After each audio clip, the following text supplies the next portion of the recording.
como professora primária, nos criou. Isso pode ter tido algum efeito. Por exemplo, eu tenho 200 mulheres que trabalham comigo e uns 20 homens. E não são fanáticos. Ou seja, a mulher trabalha mais. A verdade é que trabalha mais. É mais dedicada.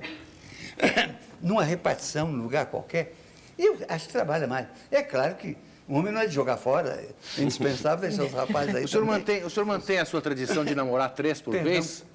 E o senhor tem namorado muito? O senhor disse que queria voltar a namorar bastante. O senhor tem namorado muito, senador? Eu li alguma coisa que o senhor dizia isso, que o ideal é namorar 3 por vez. É indispensável. É indispensável. Por que é o melhor, professor? Mínimo 3. No mínimo 3. Pelo seguinte, se você tem... Primeiro, você tem uma namorada, elas querem casar, eu digo a elas, menina, só posso fazer você viúva, deixa de besteira. Então não tem lugar, não tem casamento. Agora, não querem casar também. A mulher tem um senso, e é compreensível, de que é preciso ficar com o homem. Eu não tenho senso. Eu acho que depois de 10 anos, o casamento é meio incestuoso. Porque a mulher é uma irmãzinha, você gosta dela, ela serve para carinhos e coisas, mas para o amor, o outro é melhor. Acho eu, no seu fraco modo de entender. No meu fraco modo de entender. Vocês não concordam com isso. Mas eu acho que vocês passam a dormir com a irmãzinha. E é para tratar bem a irmãzinha, ser carinhoso com ela. Mas eu casei algumas vezes e dei umas casadinhas, tem muitas casadinhas que tem. Mas aprendi que é importante ter 3. Não só porque a variação é interessante, você fica mais carinhoso, se é uma variação, e não há o perigo de casar. Ô, senador... Mas, espera aí, isso aí é bom para o senhor, é bom para o homem, mas para elas é bom? Meu cara, elas não se queixam, não. Senador, sempre que você fala nos seus amores, você fala daquela indiazinha, Cadivaro, que você namorou, enfim, quando esteve lá e tal. Ela terá sido a grande paixão da sua vida? Não. Não foi.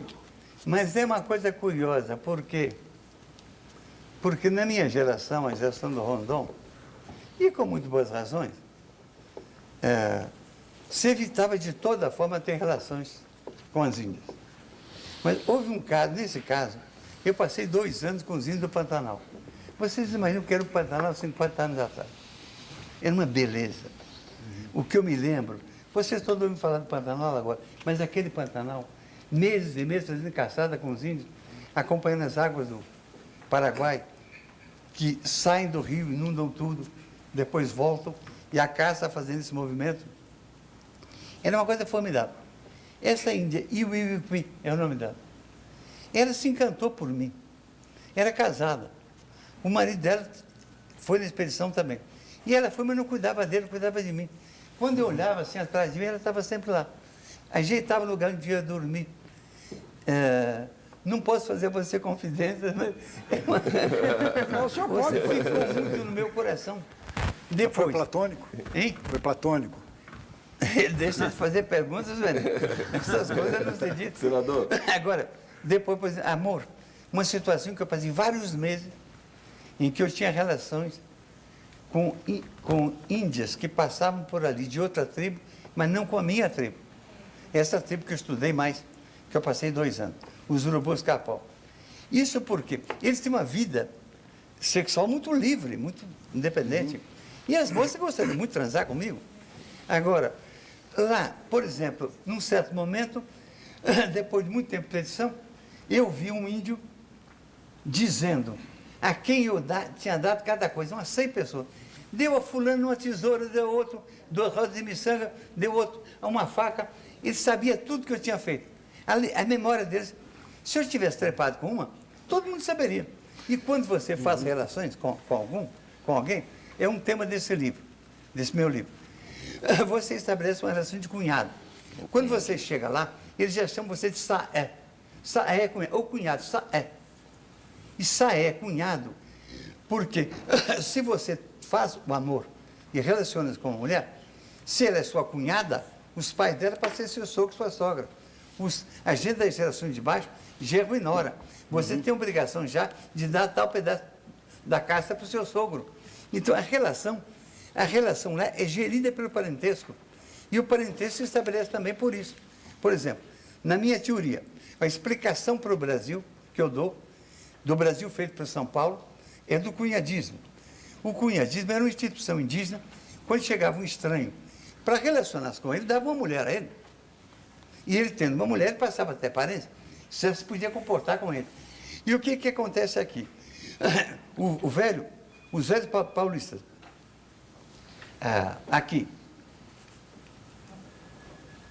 eles chegam aqui, os primeiros europeus que chegam aqui, o encontro é terrível.